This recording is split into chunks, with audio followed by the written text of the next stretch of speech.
and this will be followed by a short Q&A session after. Awesome. Well, again, thank you all for the invitation to be here tonight. You can see the slides, correct? Just wanted to check in. Good. Okay. If there's any issues, just let me know.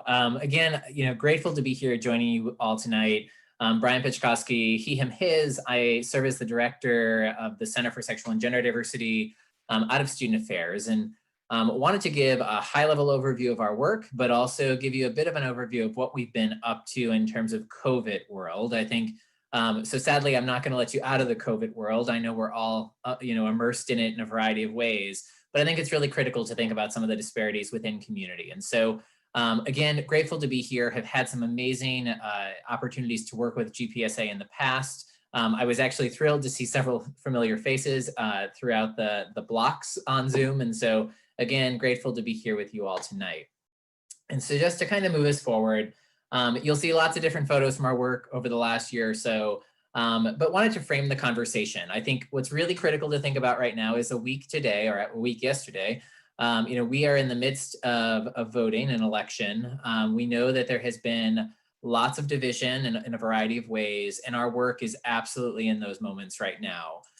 Pennsylvania, just as a framework for who and where we occupy across the Commonwealth, Pennsylvania has very little protections in terms, very little protections in terms of LGBTQ equity. There has been points in the past. I sit on the Governor's Commission on LGBTQ Affairs, and there has been attempts in the past to secure equity in the state. We have not been successful. Pennsylvania tends to be more of a purple entity of the Northeast. But again, we are fighting for that. But just in the framework of larger conversations right now in the US, there's very little protections on the state level in Pennsylvania. Thinking about what people are experiencing in the state, some of you may be familiar with crisis text line. Penn State uses this. And thinking about this, you can pull, the beautiful thing about crisis text is you can pull the statistics of what people are experiencing by issue. And so the slide on the screen right now, you'll see on the top right corner, LGBTQ issues. So pulling out LGBTQ issues in the state of Pennsylvania, we know that our communities across the Commonwealth experience depression, family issues, stress, and suicidal thoughts, which is really reflective to the work we do on campus with our undergraduate, graduate, and professional communities across the state and at University Park. And so we do a lot with the medical college, we do a lot with the law school. But again, just thinking about some of the issues, the primary and issues and forefront issues that we are working towards and trying to further across the Commonwealth. Thinking about our work on campus, wanted to give you just this high level, again, overview, and absolutely would welcome questions right after. Our mission, we are focused on education, advocacy, and outreach. We do a significant amount of education for faculty, staff, and our graduate communities. Our undergraduate education looks a little bit different. Our advocacy work in terms of policy, student support, family issues, I think we think about those historic coming out narratives. We still are navigating those, but we're also navigating the intersectional dimensions of identity and exploration, and finding ways to work towards systemic change. We know that Penn State gets rated well, which I'll talk about at the end of this, but again, the experience isn't always matched. And especially within our graduate communities in terms of graduate life and support, we do a lot of work trying to further that. And I will ask, some of you if you have ideas around that at the end of this, but outreach as well, not only at University Park, but across the Commonwealth, thinking about how we can further this work. Some of our signature programming and student support, and some of you may be familiar with this, whether you've participated or supported it.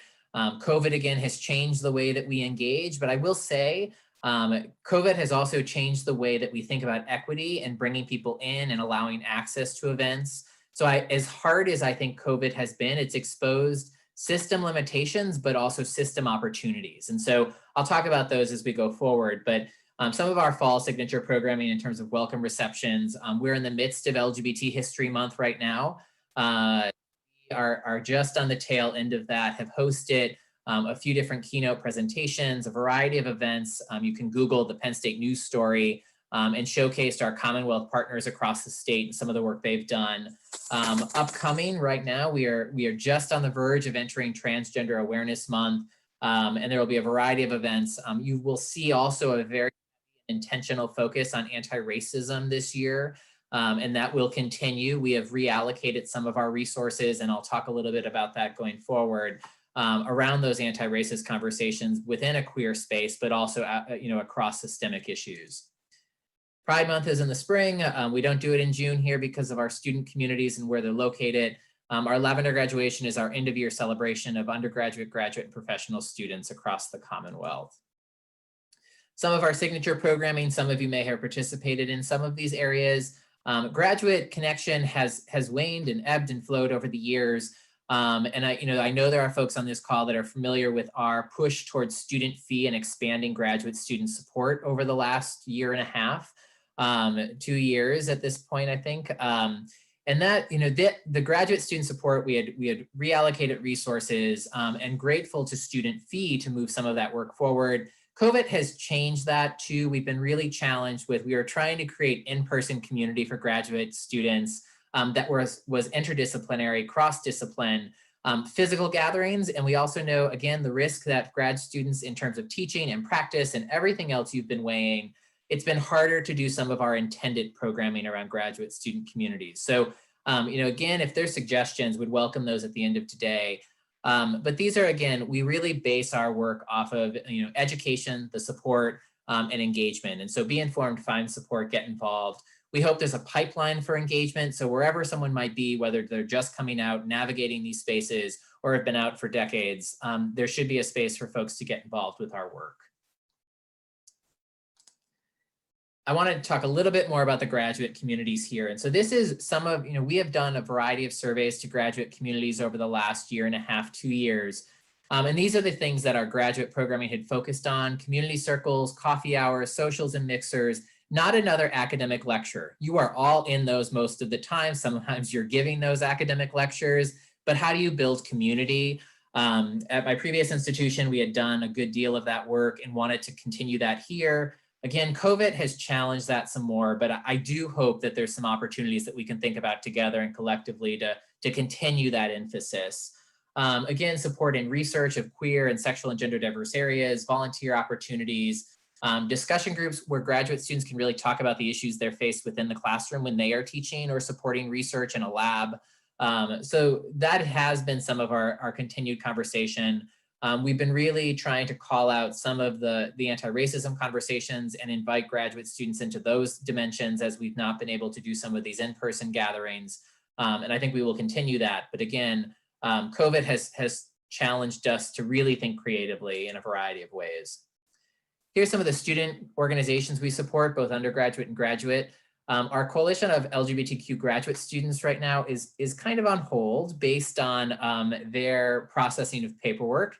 So we know that that's been a little bit stalled, but there has been a variety of other entities moving forward. Our Out and Allies in Business, our med groups. So there's a variety of different ways that our graduate and professional students are engaged.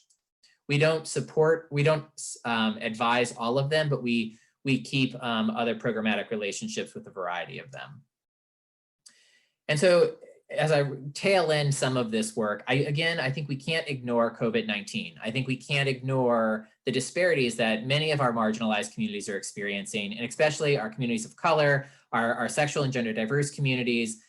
Pre-COVID had absolutely higher health disparities, and that's access to care, socioeconomic issues, and then the healthcare system has not been, set up to serve those on the margins. And so absolutely COVID and a pandemic and multiple pandemics we're experiencing has escalated that. And so one of the most recent surveys, and this is not a Penn State survey, but our Penn State students participated in it. We had a good number of students participate.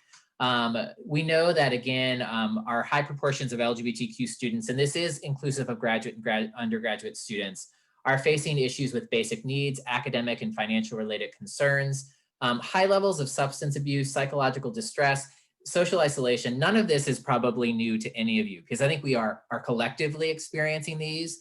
But again, knowing the pre-disparity and also the current escalation of that, we know that there's higher risk. And so As a result, again, of COVID-19 are enduring related stress by rejection of family members and political climate. And students of color, absolutely, I said multiple pandemics, are experiencing the added burden of racial oppression. And so being mindful of another a murder of a Black identified individual in Philadelphia. So that's one of our neighboring locations yesterday. So we've got continued work to keep pushing forward in terms of racial justice. Pandemic-related academic, financial, and basic needs. 62%, as you probably are familiar, living arrangements have changed.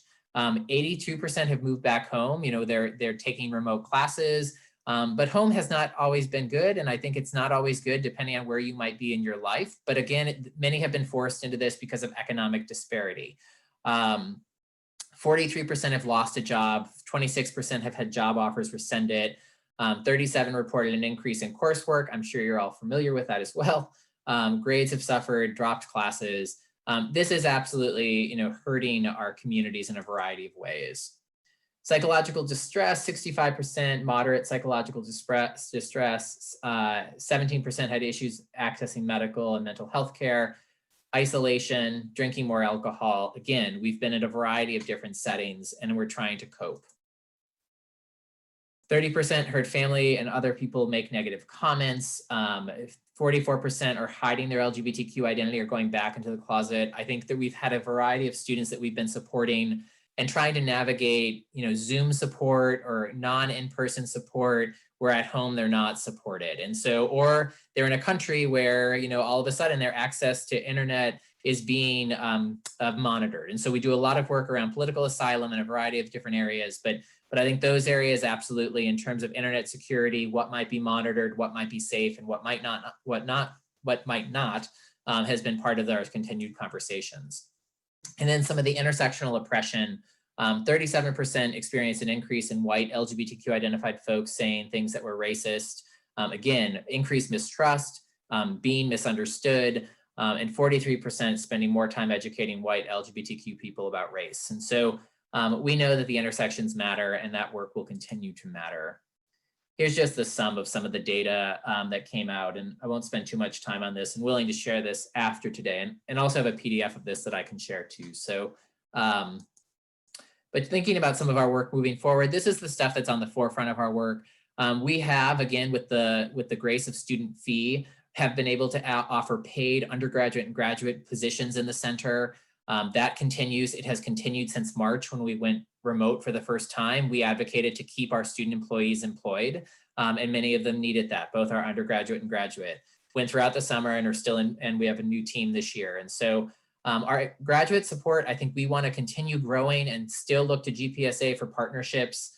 We opened a brand new center in January. I forgot to share that. And that, we opened and then closed because of the pandemic. We are open again. We are open, again, the business hours that we are there.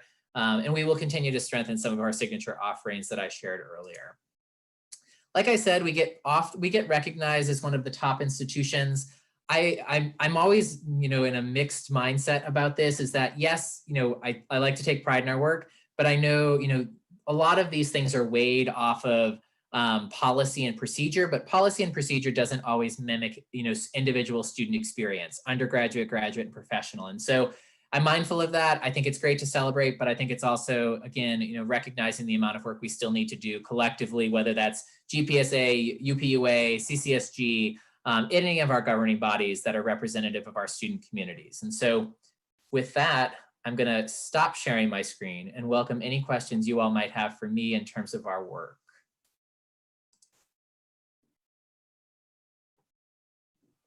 Thank you, Brian. That was very informative. Are there any questions for Brian? Diego?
Absolutely, I think so.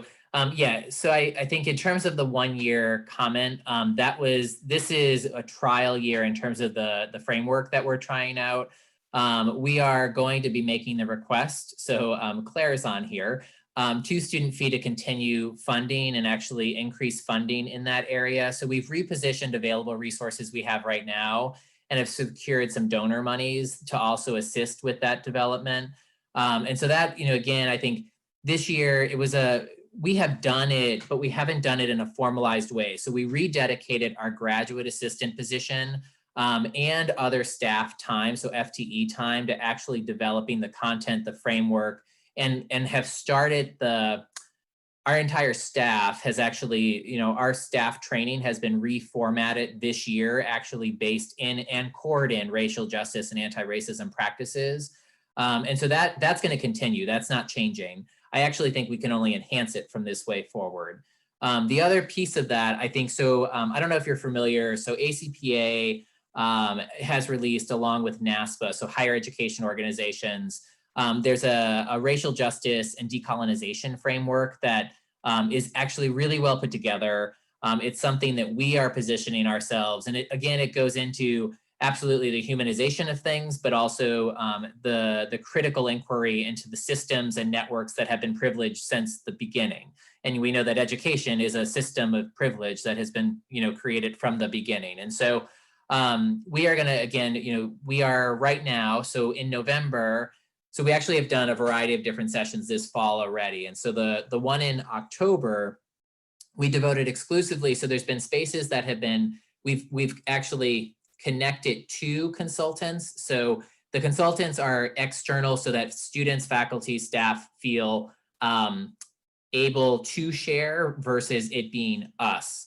And again, the October session was dedicated completely to Black identified and communities of color individuals to really engage. The November session is really dedicated to white identified folks to do the work. And so we have separated those spaces in the beginning. And so again, that's and thank you, Allie, for putting those in there. You're quick. And so thinking about that's the fall. So right now we are working with so in December, we support, it has been an initiative called the Coalition on Sexual Orientation and Gender Identity. So we support our 20+ campuses and some of the practitioners on those campuses. This December's training, it will also be for those practitioners who serve students across the Commonwealth, court and anti-racism practice. So we are consulting right now and doing a variety of planning and positioning there to move that conversation forward. And then the same I can't, so the person we're working with right now, I can't disclose because of contract stuff. And so I'm hoping we'll have that information, so stay tuned. But I think that person will hopefully also be working with us in the spring.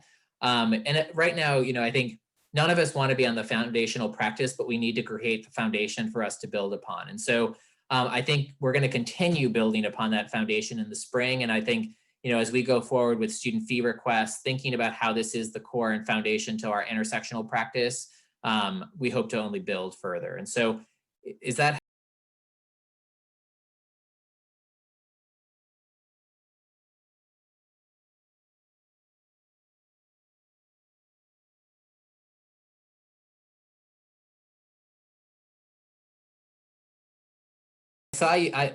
Julia sent the agenda tonight, and so I saw your name there, and I'm actually really interested. So if we can actually partner on this or any other further initiatives, especially with graduate communities, I'm excited to think about what are the opportunities. So any ways we can do that, I'm interested in.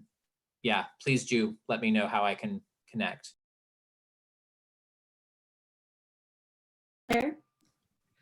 Hi, Brian. So before I have a question, I actually had a shout out. I just wanted to mention that the Center for Sexual and Gender Diversity is one of the only offices funded by the student fee, which all graduate and professional students either pay or have paid for them, that offer grads and professional specific programming. And I'm so grateful for that. And I think it's just such a unique aspect of your office. And I think it's something that grad and professional students have said over and over again, how much they appreciate that. And we're just different from undergraduate students. And I think so many offices don't do anything about that.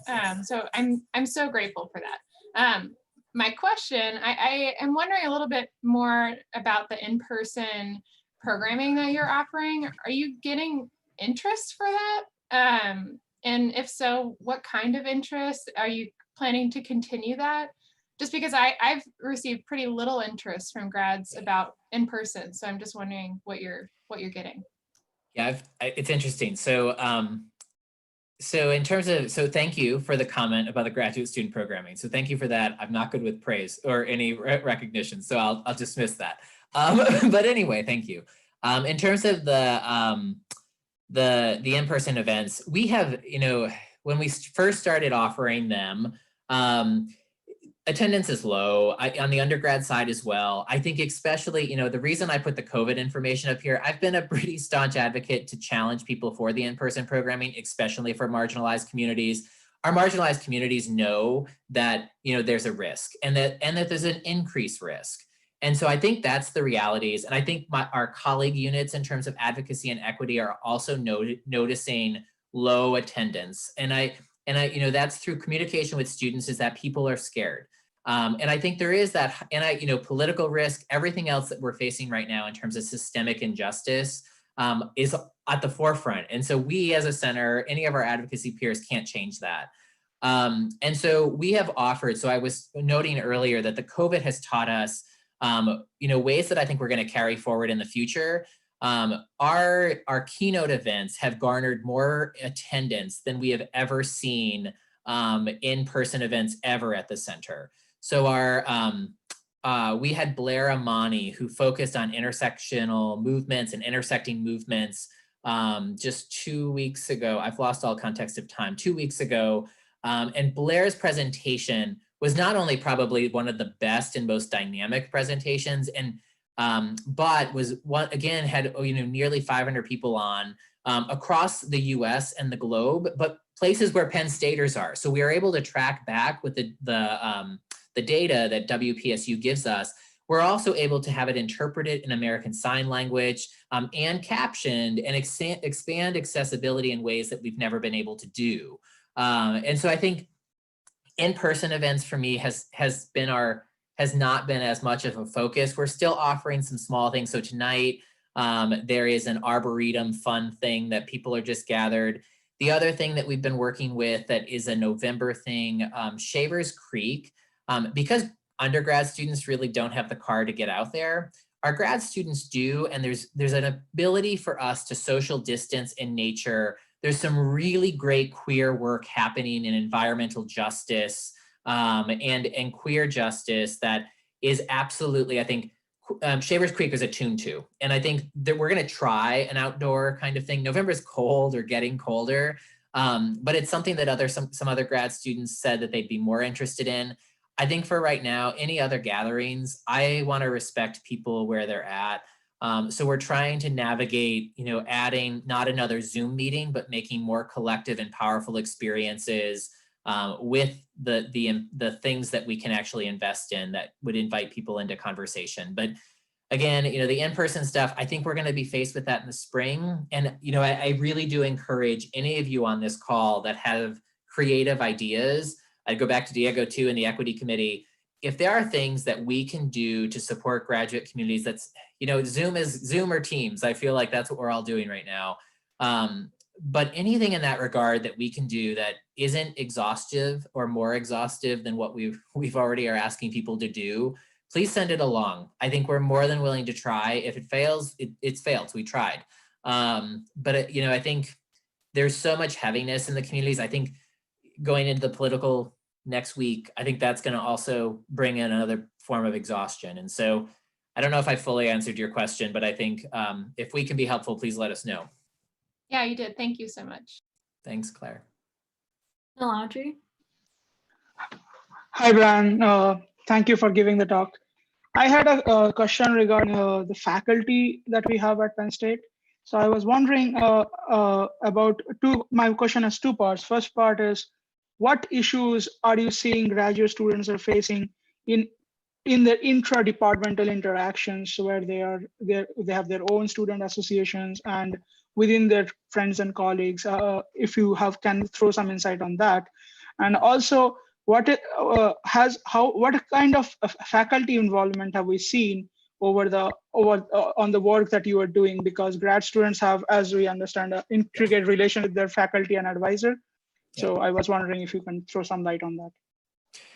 I would go to some of our, so I don't know if you've all been shared, I'm assuming you have, the community survey results that were provided recently. So the recent community survey that Penn State did, those results, you can look them up online and go to the dashboards and search again by community. I'll go to general experiences around queer folks at Penn State and really gender diversity areas. So trans, non-binary, gender queer, gender non-conforming. Those are the ones in our communities of color are having probably the hardest experiences. And I would parallel it to the work that we know that our grad students are having challenges with in the classroom or with their advisors, their research folks. And we, again, we're inviting people into the institution, but I think some of the challenges is that this, just because we invite someone who might represent diversity into a conversation, the systems that are supporting them also need to adjust. We can't just expect that everything to be good by inviting people into the institution. And I think that's where we see our biggest challenges. So whether it's somebody coming in and chosen name isn't used, or chosen gender isn't recognized, chosen pronouns, or how do I teach and my name won't change? We have been doing a lot of systemic work. Policy 8084, which is our historic preferred name and gender identity policy. When I came back in 2017 to Penn State, was really not good. It was just released. It just had no teeth and action. And so it was supposed to, the new version, which is much more inclusive of our faculty, professional names, research names, publication names, students studying here from other countries, was supposed to go live this fall. COVID and our tech transitions delayed it. It's now slated to go live this spring, and the graduate school has been part of that. Another area that I would be really willing to work with you all on is again, and I think the grad school is too, I think they're aware of this, is, how do folks coming into the institution, whether it's sexual identity or gender identity, how can I identify in the application coming into the grad school? The grad school application isn't reflecting where our students are right now. I know the grad school knows that, but that data at the beginning could be really helpful for us to think about persistence, retention, and not just of queer or gender diverse, sexually diverse communities.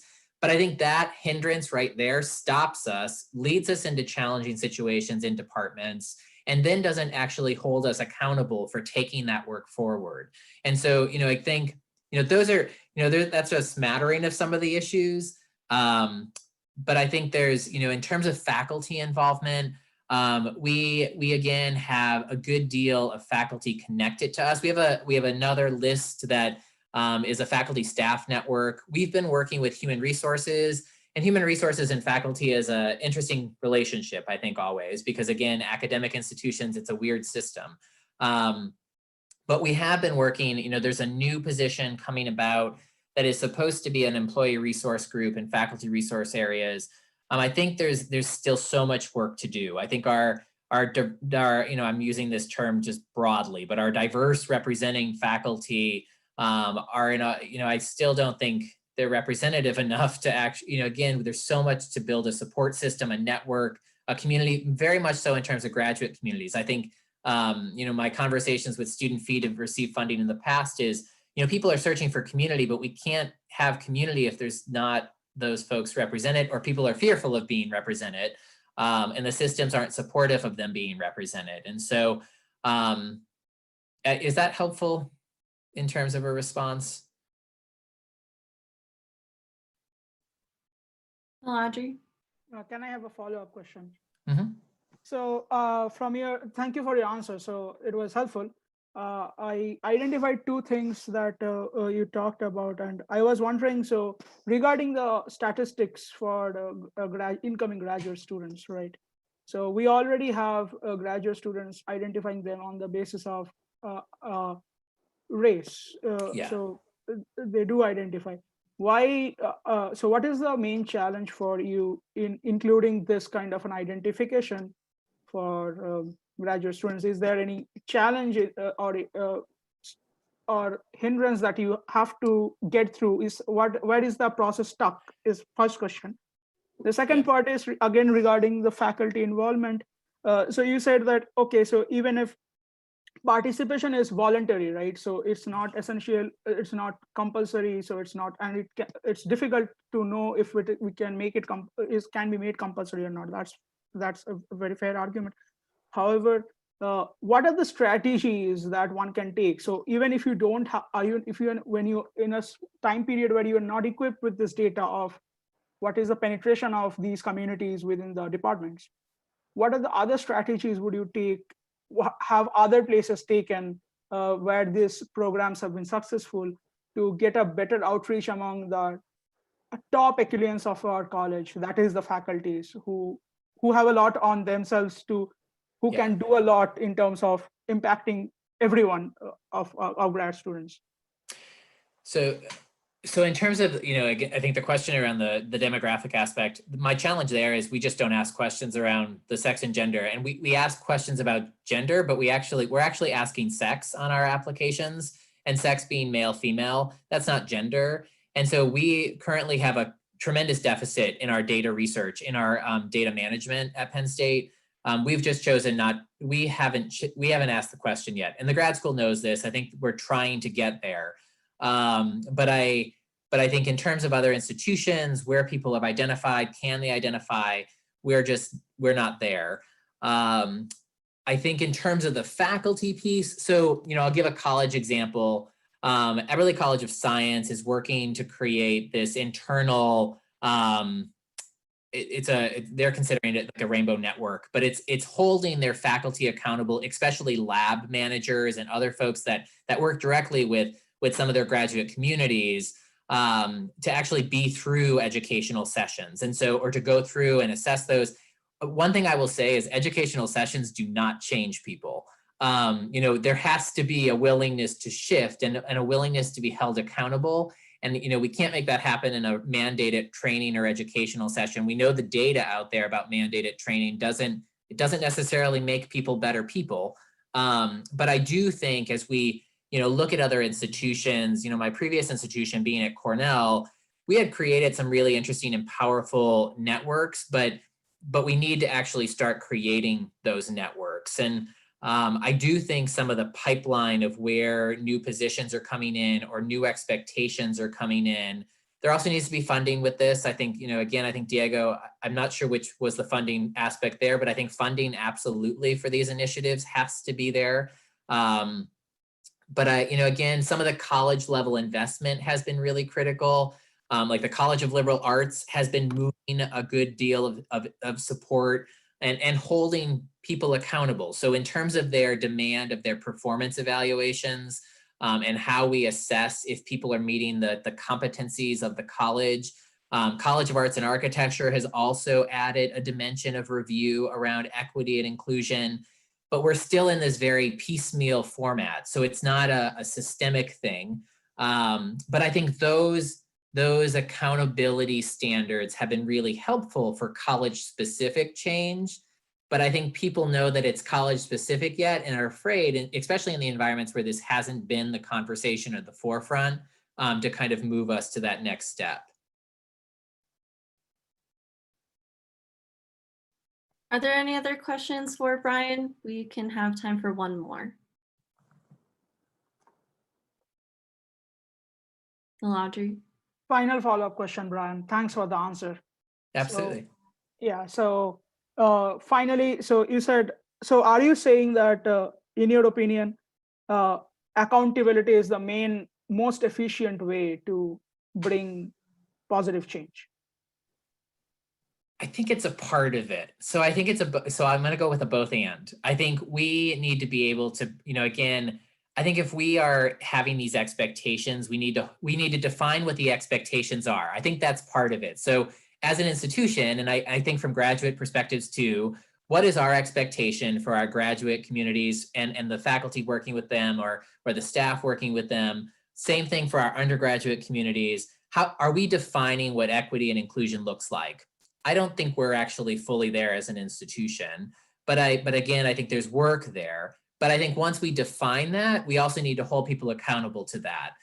So it needs to be an entrance and a moderated and a continued conversation. And so, again, and we need to make, what makes people feel like they belong at Penn State? So if you're a grad student, if you're a faculty member, and it doesn't have to be, broad and this ever-changing goal, but what is that? And how do we actually connect that and create the communities we want to see here?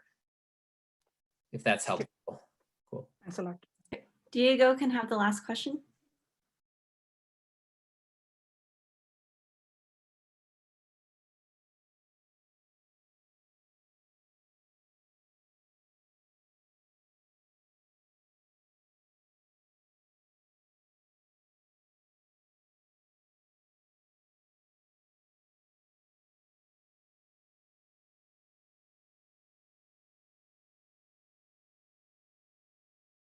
Those things I would actually go back to the ACPA and NASPA standards. I've used that working with student organizations and governance structures in the past. So they came out about 2015.